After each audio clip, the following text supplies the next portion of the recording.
நேற்று முன்தினம் ஆர்டிகல் 16 பார்த்தோம். இன்னைக்கு ஆர்டிகல் 17. இந்திய அரசியலமைப்பு சட்டத்தில் ஆர்டிகல் 17 என்பது அன்டச்சபிலிட்டி.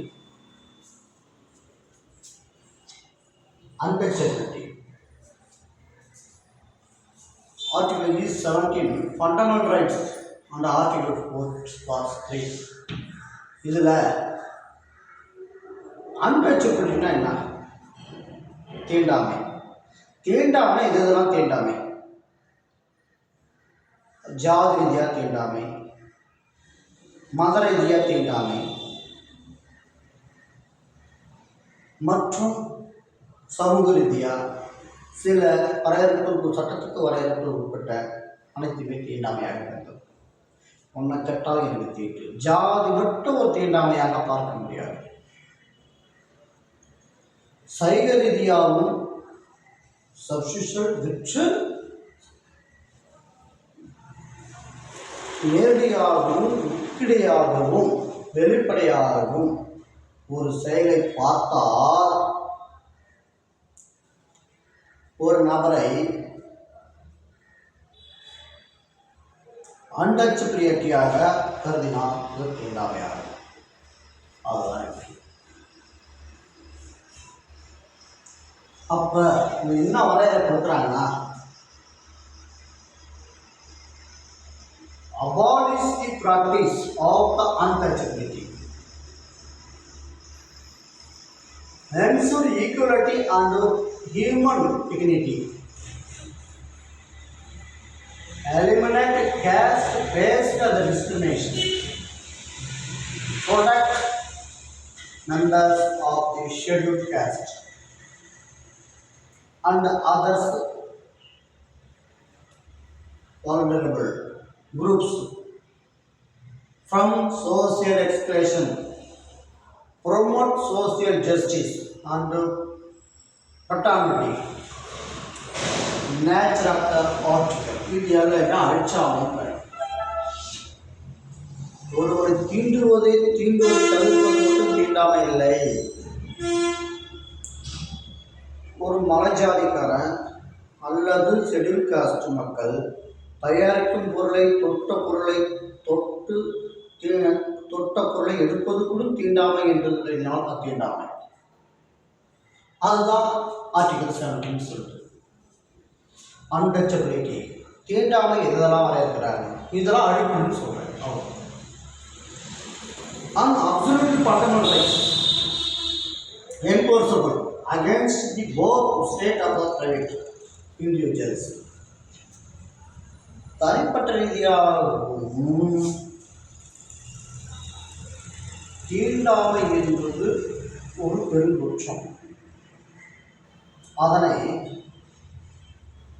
இந்த சமூகத்தில் தனிப்பட்ட ரீதியாகவும் அரசாங்க ரீதியாகவும் தடை செய்ய முடியும்.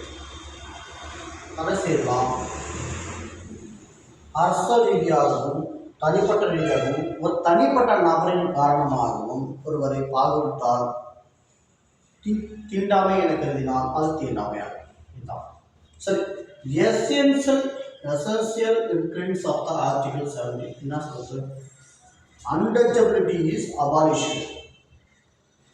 It is practiced in any form is prohibited. Disabilities arising from untouchability are legal. Parliament may prescribe of the punishment. Violation or punishable by law is enforcing Article 17. Right, okay.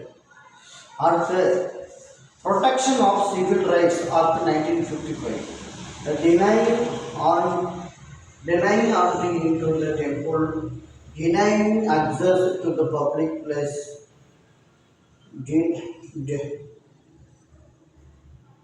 pursuing the service on cash on ground, the preventing use of the public facilities. Social boycott, human based on the caste, physical violence, magical dispensation, obstruction of the access to public places. இவை அனைத்துமே அன்டச்சபிலிட்டிக்குள்ள வரும்.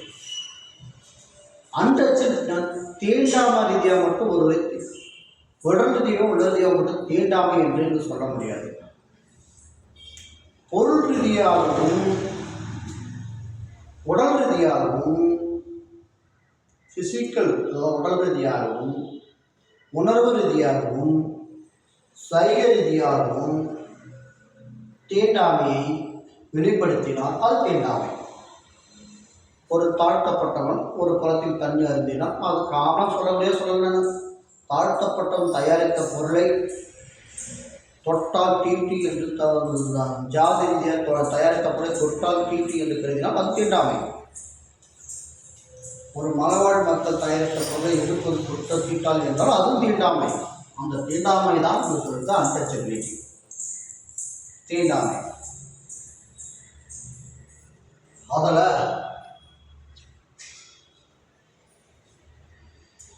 தீண்டாமையை பெருங்குற்றமாக கருதப்பட்டு சில சட்டங்கள் இயற்றப்பட்டன. PCR ஆக்டெலாம் எழுதப்பட்டாங்க. PCR எஸ்மா போன்ற PCR ஆக்டெலாம் கொண்டு வருவது, civil protection ஆக்ட்னு கொண்டு வருவது. சில சட்டங்கள்லாம் தீண்டாமைக்கு எதிராக கொண்டு வரப்பட்டு அதை பேஸ் பண்ணி அட்ராசிட்டி ஆக்டும் கொண்டு வரப்பட்டது.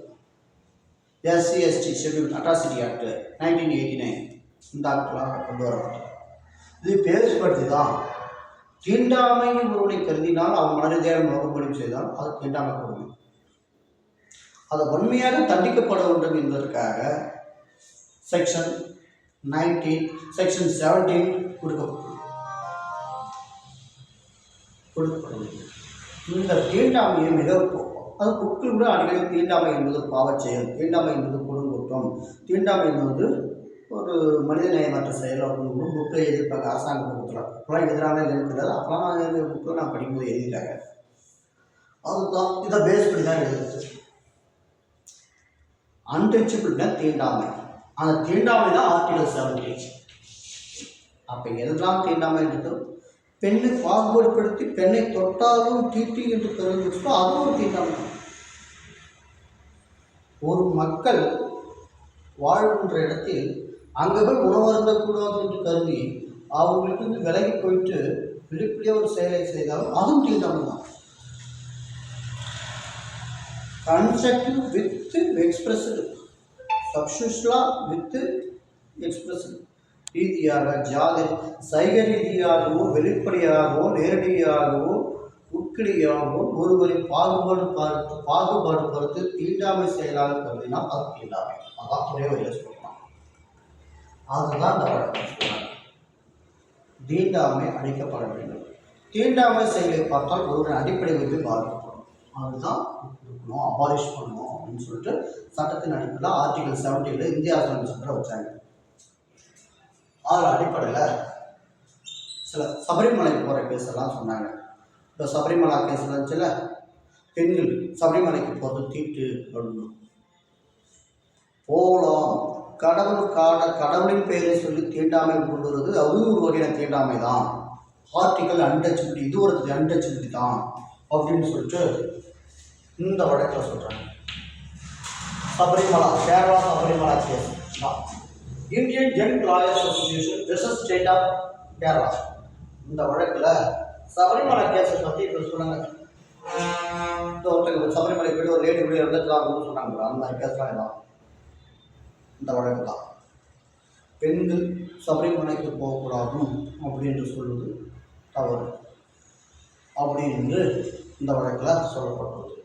அப்போ பெண்களையும் பாகுபடுத்தக்கூடாது என்பதற்கு ஆர்டிகல் 15 சப்கிளாஸ் 4 வச்சாங்க. அதே மாதிரி அதில் தான் 16 சப்கிளாஸ் 4B வச்சாங்க. ஏன்னா பெண்களின் ஒரு வகையான அட்ராசிட்டி ஆக்ட் கொண்டு வரணும், அவங்களும் பாகுபடுத்தி பெண் தானே என்று ஒதுக்கிடக்கூடாதுன்றதுக்காக தான் அவங்களுக்கு சாதகமாக domestic violence act, dowry crimination act கொண்டு வந்தாங்க. அப்போ ஆர்டிகல் சர்ச்சை அந்த article 16(4)(BA) A and BA இதுகளிலும் வேலை வாய்ப்புக்கான தகுதியை உருவாக்கி கொடுக்குது இந்த அரசியலமைப்பு சட்டம். ஓகேங்களா? இதுதான் அன்டச்சபிலிட்டி. இதெல்லாம் எதை பேஸ் பண்ணி கொடுக்குறதுனா அரசியலமைப்பு சட்டத்தை பேஸ் பண்ணி தான் கொடுங்க. அன்டச்சபிலிட்டி,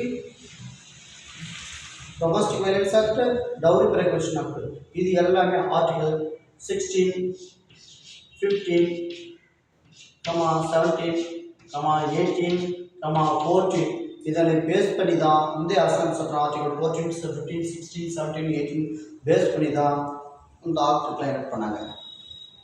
பெரிய சில ஆணவ படுகொலைக்கு ஜாதிகளை திருமணம் பண்ணால் அது ஒரு தண்டனை கடுமையாக்கப்பட வேண்டும்